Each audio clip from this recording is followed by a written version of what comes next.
Welcome to Man Does Tech, where I solve the problems you didn't even know you had. You start by confirming your Switch firmware matches the custom theme method you'll use. Incompatible versions can brick the console. Once done, back up your micro SD and save data. If you can make a NAND backup, do that first for safety.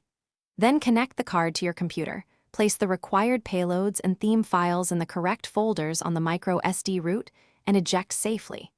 These actions prepare the device and prevent data loss before you enter custom mode. You now boot into the custom firmware using your injector or RCM process. This lets you run the theme installer without the stock system interfering. After the system is running, open the theme homebrew, navigate to the theme folder, and install or import the theme. Make sure file names and folder structure match the app's requirements. Once applied, reboot the Switch to let the system load the new assets. If the theme appears incomplete, return to the installer and verify files.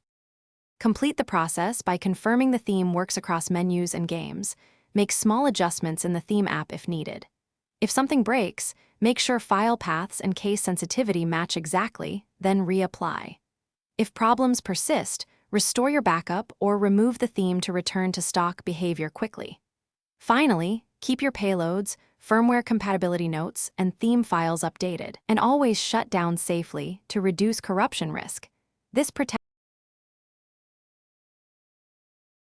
Thanks for watching. If you found this helpful, don't forget to like and subscribe.